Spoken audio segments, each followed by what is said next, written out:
It all started a few months after we moved to the States. My wife, Eleanor, had always been adventurous. When I met her in London, she was vibrant, always full of life. I fell for her immediately, and soon after, she left her life in England behind to start a new chapter with me here in the US. We had a good life, or so I thought. Eleanor was adjusting well to life here, but there were moments where I could sense a deep restlessness in her, something I hadn't noticed before. I'd ask her how she was, and she would just brush it off, saying it was the adjustment, that everything was fine. I chalked it up to the cultural shift, maybe a little homesickness. It made sense, right? She had left everything behind. Her friends, her family, her career.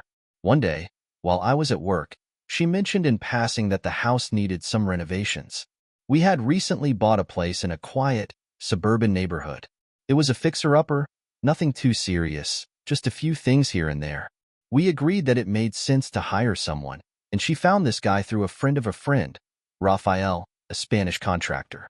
Raphael, even now, the name sends a jolt of anger through me. He was just supposed to fix the kitchen and do some work around the garden. But things slowly changed. At first, it was the little things. Eleanor would mention him casually in conversation. "Oh, Raphael stopped by today to drop off some tools," or "Raphael said we might need to redo the floors." I didn't think much of it. Why would I? But as the weeks went by, I noticed Eleanor changing, becoming more distant, distracted. She started talking about Raphael a bit more, and the way she said his name, there was something there I couldn't quite place.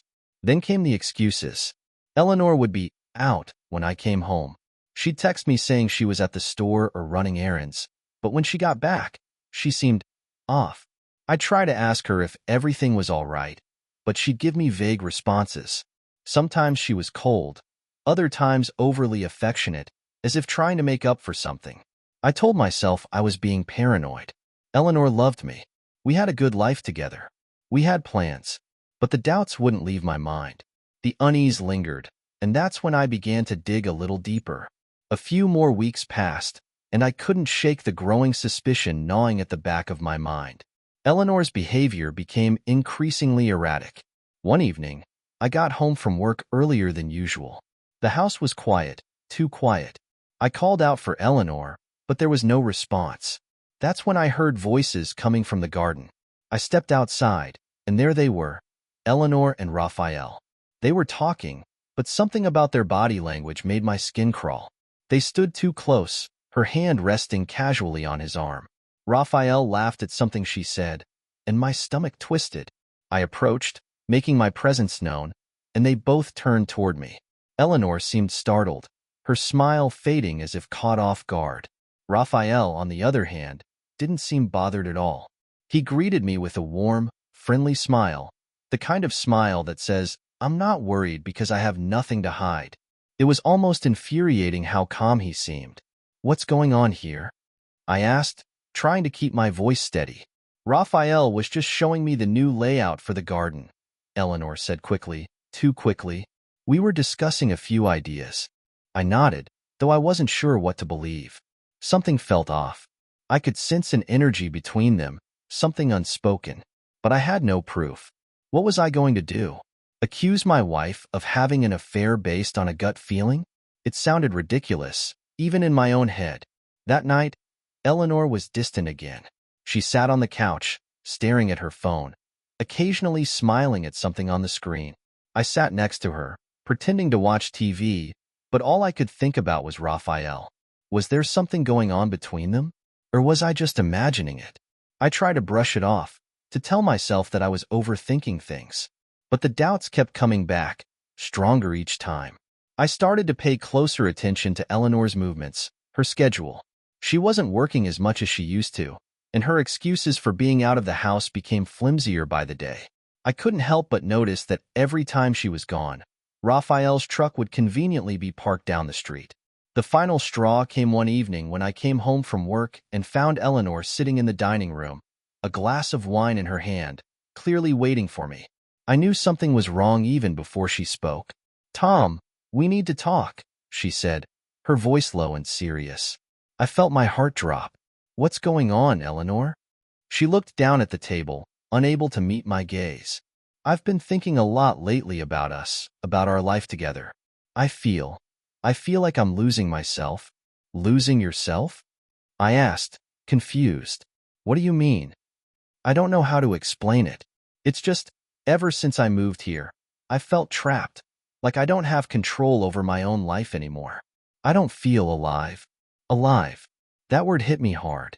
It was as if she was saying I wasn't enough for her anymore, that our life together had become too mundane, too predictable. I didn't know what to say. All I could do was stare at her, waiting for her to continue. I need space, Tom, she said finally, her voice trembling. I need time to figure things out. I'm not saying we're over, but I just need to be on my own for a while. It felt like a punch to the gut. I sat there in silence, trying to process what she had just said. Space? Time? What did that even mean? Was she asking for a separation? Was there someone else? Was it Raphael? I couldn't bring myself to ask her, not yet. I needed proof before I confronted her. So, I decided to take matters into my own hands. After that evening, things changed between us. There was a cold distance, an invisible wall that grew taller every day. Eleanor spent more and more time away from home, and even when she was there, it felt like she wasn't really present. She would sit in the garden, staring out into the distance, barely responding to me when I spoke. Her words, when she did speak, felt hollow, rehearsed. I started to notice small things, things that, on their own, would have seemed insignificant, like how she would smile at her phone late at night, or how she would leave the house without saying where she was going. And then there was Raphael. I couldn't help but feel like he was somehow involved in all of this. I decided to follow her one afternoon. It wasn't something I was proud of, but I needed answers. I watched as she got into her car and drove off, and I followed at a distance. My heart pounded in my chest as I kept my eyes on her car. She drove across town, not towards the shops or cafes she usually frequented, but towards a more industrial part of the city, where old warehouses and construction sites lined the streets. Her car pulled up to a small, run-down building.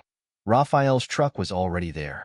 My suspicions were confirmed, but seeing them together sent a chill through my body. I parked a block away and waited. Minutes turned into hours, and finally, I saw them, Eleanor and Raphael, emerging from the building, their faces close, too close. They exchanged a long look before she got into her car and drove away. I sat there, unable to move, my mind racing with 1,000 thoughts. Was it really happening? Had she been lying to me all along? I felt a sickening feeling rise in my stomach. I needed to confront her, but I also needed more proof. That night, when Eleanor returned home, she acted as if nothing had happened. She kissed me on the cheek, asked about my day, and smiled. It was that smile that sent me over the edge, the smile of someone who had already checked out. I knew what I had to do. I would confront Raphael first. The next day, I couldn't shake the feeling of betrayal gnawing at me. It ate away at my thoughts until I couldn't focus on anything else. My hands clenched into fists every time I imagined Raphael's face, that smug look he wore as he walked away with my wife. I had to face him. I had to look him in the eyes and see if he was man enough to admit what he was doing behind my back. I drove to the construction site where he worked. The sounds of drills and hammers filled the air, but I could feel the tension buzzing inside me, louder than the noise around me. I spotted him near one of the unfinished buildings, leaning against a concrete wall, smoking a cigarette. He saw me approach, his face hardening. "Tom," he said, with that thick Spanish accent, his eyes narrowing as I got closer. He didn't flinch, didn't move, as if he was daring me to make the first move. "I know what's going on," I said through gritted teeth. "You think I'm stupid?" Raphael flicked his cigarette away and crossed his arms, standing up straighter, more defensive. "I don't know what you're talking about. Don't lie to me." "I saw you with her, Raphael," I said, my voice shaking with anger. "You've been sneaking around with my wife. What the hell are you thinking?" For a split second, I saw something flash in his eyes, guilt, maybe, but then it was gone, replaced by something colder. He shrugged, his face calm, almost mocking. "Look, man," he said, stepping closer, "if she came to me, it's because there's something missing with you. Maybe you should think about that before you start accusing people. His words hit me like a punch to the gut. My hands balled into fists, and I stepped forward, ready to swing. But then, out of nowhere, I felt a rush of cold air hit me. This wasn't the way to handle it, I told myself. Not like this. I'm not missing anything, I said through clenched teeth. But you're about to miss a few teeth if you don't back off. He smirked, his eyes never leaving mine, daring me to do it. The tension between us thickened, like the humid air on a stormy night, ready to explode. Tell me something, Tom, he said quietly, his voice low and menacing. What does she say when she's with you? Does she smile? Does she laugh? Or is she as distant with you as she is when she's with me? I froze. His words felt like a slap in the face. Was she really that unhappy? Was I blind to it this whole time? Before I could respond, a voice interrupted us. Tom. I turned around and saw Eleanor, standing just a few feet away, her face pale, her eyes wide with shock. She had followed me here, and now she stood frozen, her eyes darting between me and Raphael, as if she knew what was about to happen. Tom, stop, she pleaded, stepping closer. Please, this isn't what you think.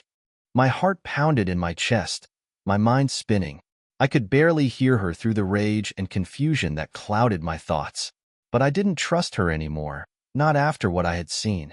Then tell me, Eleanor, I said, turning to her, my voice rising. What is this? What's going on between you two?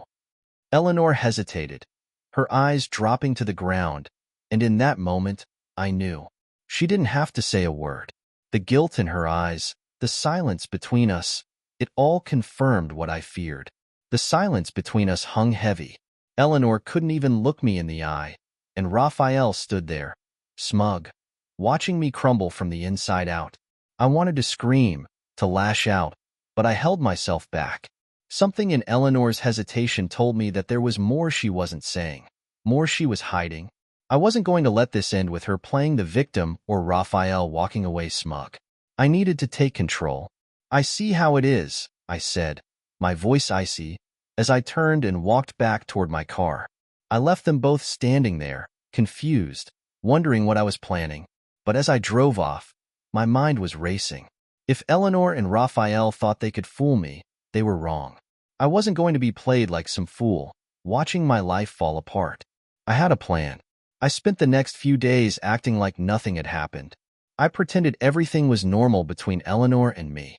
I even suggested we go on a weekend trip together, just the two of us, to reconnect. She agreed, probably thinking that I had no idea what was really going on. But I had other plans for this little getaway. I made sure to pick a remote cabin, a place far away from anyone we knew, and perfect for what I had in mind. As we packed, I kept up the act, even smiling and joking with Eleanor like old times. She seemed relieved, probably thinking that I had finally let go of my suspicions. Little did she know, I was about to turn the tables on her. When we arrived at the cabin, I made sure to set everything up perfectly. I had prepared some fake evidence on my phone, a series of text messages and emails that looked like they were between me and another woman. I needed Eleanor to think that I had moved on, that I had my own secret affair.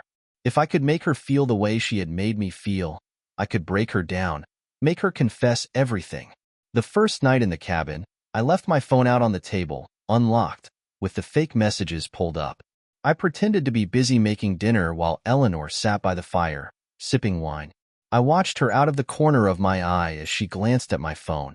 She hesitated at first, but curiosity got the better of her. I saw her reach for it, her eyes scanning the screen. "What is this?" she asked, her voice trembling. I turned around slowly, pretending to be caught off guard. "Oh, you weren't supposed to see that," I said casually, as if it didn't matter. Her face paled. "Tom, what the hell is this? Who is she?" I shrugged. "Does it matter? I mean, you've been seeing Raphael, right?" I figured I deserved a little fun on the side too. Eleanor's eyes widened in shock, and for the first time, I saw real fear in her face. She wasn't expecting this. She thought she had me wrapped around her finger, but now the tables had turned.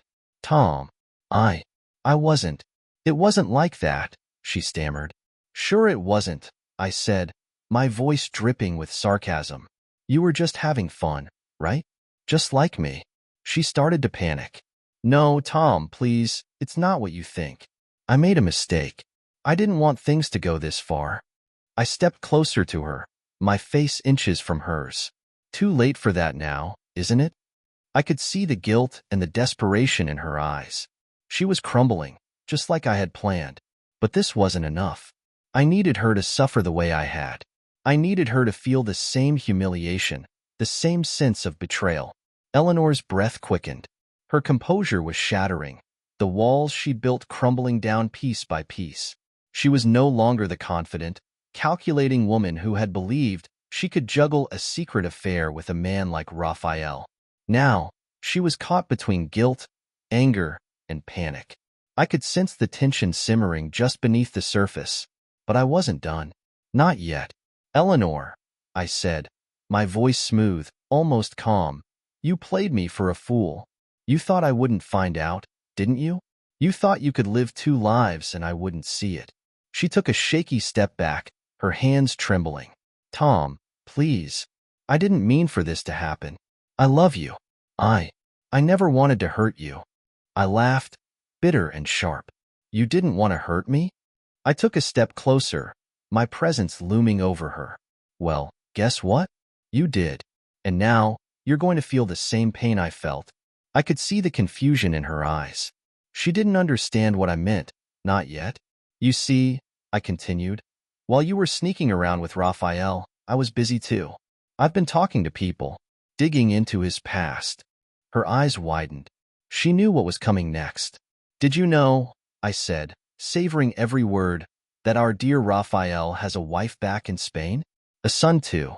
He left them behind for his fresh start here. He's been lying to you, Eleanor, just like you've been lying to me. Eleanor's face drained of color. She looked like she'd just been struck. What? Oh, you didn't know? That doesn't surprise me. Raphael seems to be good at hiding things, doesn't he? Just like you. I watched as the shock turned into disbelief, and then into something darker. Rage. Not at me, but at Raphael. Exactly what I wanted. You're lying, she said, her voice trembling, though I could see the doubt creeping in. Why would he? Because he's a cheat, Eleanor, I interrupted, my tone ice-cold. Just like you. I could see the storm brewing in her eyes, a volatile mix of emotions. Eleanor had built a fantasy in her mind, a fantasy where she and Raphael were free to be together, where they could escape from the lives they were running from. But now, that fantasy was cracking under the weight of reality. I wasn't sure what would happen next. Would she confront Raphael? Would she fall apart, realizing how far gone this whole situation had become? Either way, I had lit the fuse, and I was ready to watch it all burn. Eleanor's breathing grew ragged. Her chest heaved as she struggled to find the words. Why are you doing this, Tom? Why are you trying to hurt me like this? I stepped forward, my face inches from hers. Because I want you to know how it feels. She blinked, and for the first time, I saw tears welling up in her eyes. But I didn't back down. I couldn't afford to. She needed to understand that the game she had been playing was over. And just so you know, I added, my voice dropping to a whisper, Raphael isn't going to save you from this. He's going to destroy you, just like you destroyed us. Eleanor stared at me, her face a mask of disbelief, pain, and confusion. My revelation about Raphael having a wife and child in Spain shattered the very foundation of her affair. She staggered backward as if she had been physically struck by the truth. It wasn't just the betrayal of her marriage that weighed on her now. It was realizing that she had been deceived by the very man she had risked everything for. I stepped back, allowing the full weight of the situation to sink in. I wasn't done yet, but I wanted her to simmer in the agony, to feel the chaos she had unleashed. I had played my hand, and now, I was waiting for the inevitable explosion. I never meant for any of this to happen, Eleanor whispered, tears streaming down her cheeks. Raphael, he told me he was different. He said he loved me, that he was leaving everything behind for me. And you believed him? I scoffed. You think you're the only woman he's told that to? He's using you, Eleanor, just like you used me. Her eyes flicked toward the door, as if she was expecting Raphael to come in and explain himself, to somehow make everything better. But he wasn't coming, not this time. I could see her mind racing, trying to reconcile the conflicting emotions surging through her. Her love for Raphael was clouded by the growing realization that she had been used. She had thrown away her marriage, her stability, for a fantasy that was crumbling around her. The silence between us was deafening, but I knew it wouldn't last. Eleanor's emotional breakdown was inevitable. She turned away from me, her hands gripping the edge of the kitchen counter as she fought to keep herself from collapsing. What am I supposed to do now, Tom? You've destroyed everything. Raphael, my life, you've ruined it all. I couldn't help but laugh at the absurdity of her words. I ruined it? No, Eleanor. You did that all on your own. Her body shook with sobs, but I didn't move to comfort her. There was no going back from this. Too much had been said, and too much had been done. The damage was irreversible. Suddenly, her sobs turned into something else, a dark, almost manic laugh. She spun around to face me, her eyes wild. You think you've won, don't you? You think you can hurt me and just walk away? Her words sent a chill down my spine. Eleanor had always been intense, but this was different. This was something darker. What are you talking about? I asked, my voice steady but cautious. She took a step toward me, her expression unreadable. You think Raphael was the only one playing games here? You have no idea what I've been through, what I've done. You don't know what I'm capable of. A knot of unease tightened in my stomach. This wasn't the Eleanor I knew. She was unraveling right in front of me, and it was terrifying. You don't have to do this, I said, trying to keep my voice calm. We can end this now. We can both walk away. But she shook her head, a dangerous glint in her eyes. No, Tom. You started this. You brought it all crashing down. Now you have to live with the consequences. After the revelation about Raphael, the atmosphere between Eleanor and me shifted into a twisted game of manipulation and control. The cracks in our marriage had given way to something far more insidious. This wasn't just about betrayal anymore. This was about power. Eleanor stopped crying, her face no longer showing remorse, but something sharper, more dangerous. I could feel her gears turning, and I knew the Eleanor I once knew was gone. In her place stood someone hardened, determined not to lose. She wasn't going to let me come out of this unscathed. So, what now? I asked, testing the waters. I needed to know what was going through her mind, where she intended to take this.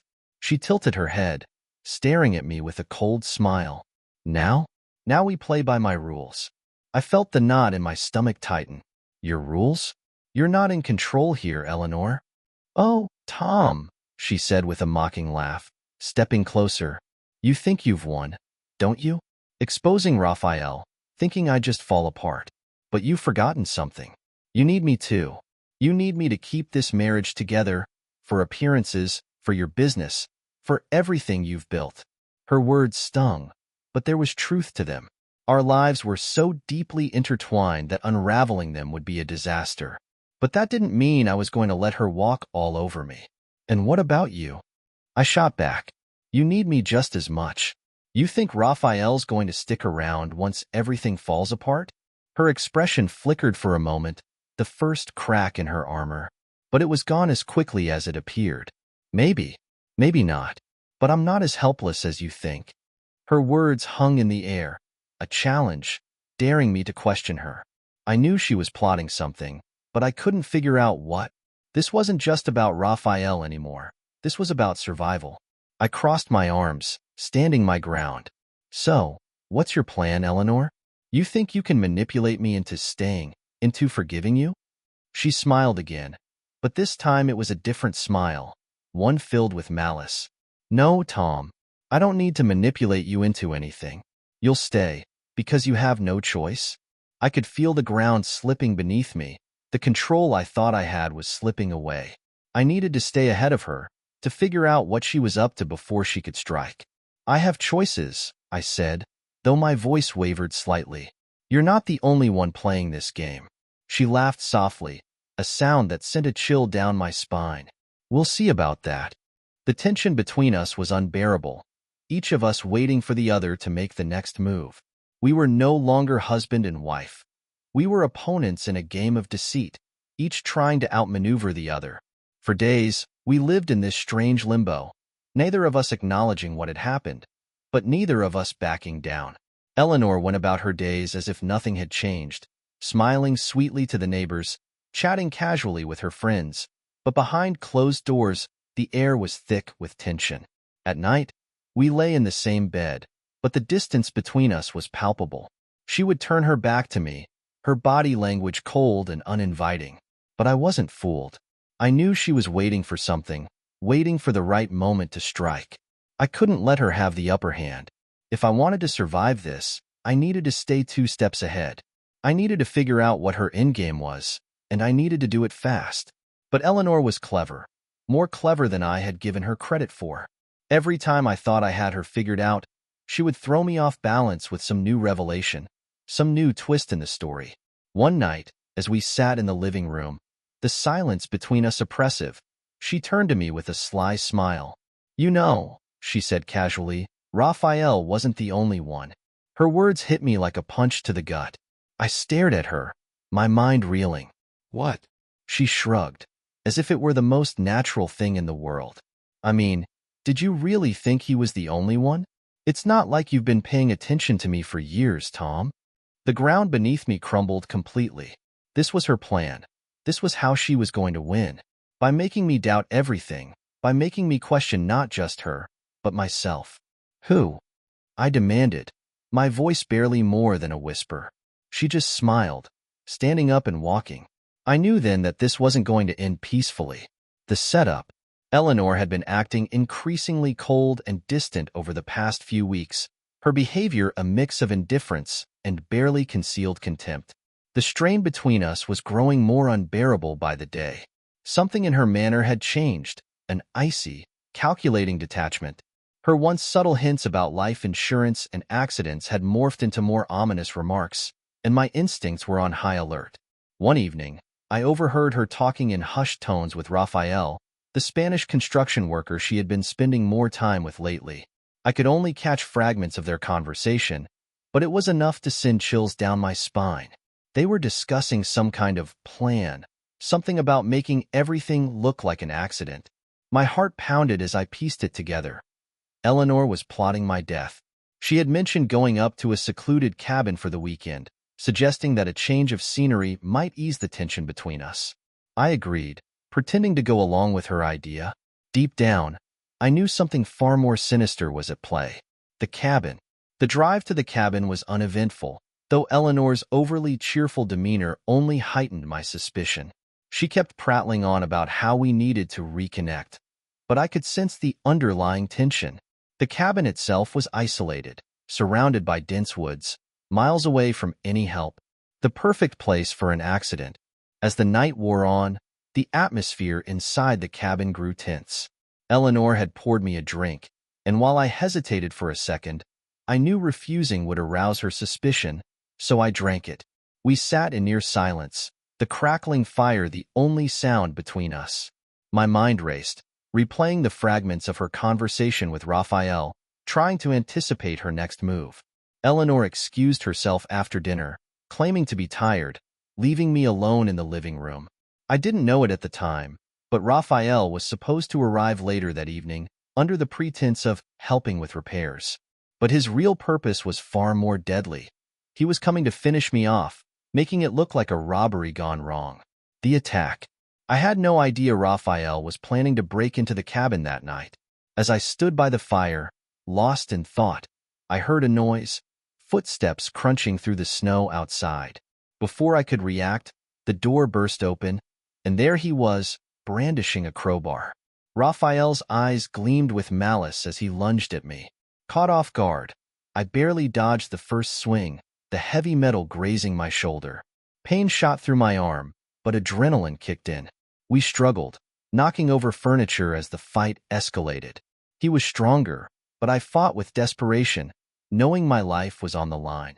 Just when I thought Raphael had the upper hand, a door slammed open. Eleanor stood in the doorway, shock written across her face. She had not expected to walk into this chaotic scene. Her plan was falling apart. In her moment of hesitation, I managed to break free from Raphael's grasp and shove him backwards. He stumbled, falling into the fireplace.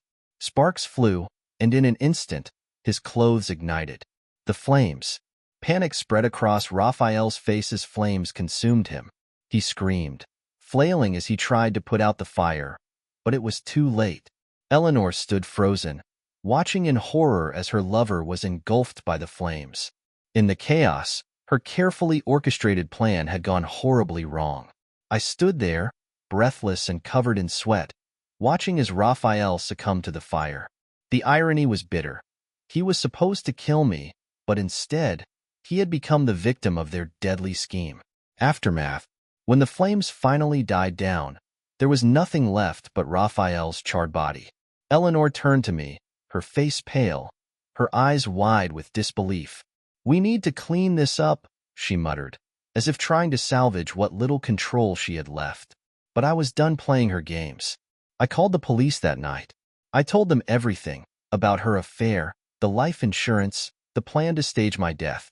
By the time the authorities arrived, Eleanor was packing her bags, ready to disappear. But there was no escaping this. As they led her away in handcuffs, I felt a strange mix of relief and sorrow. I had survived, but our marriage was dead, destroyed by her greed and betrayal. What do you think about this story? Write in comments. If you don't follow our channel Cheating Room, you will probably never hear from us again. If you are subscribed, congratulations, you will not miss any exciting story. Thank you for listening to this shocking story with us. See you again.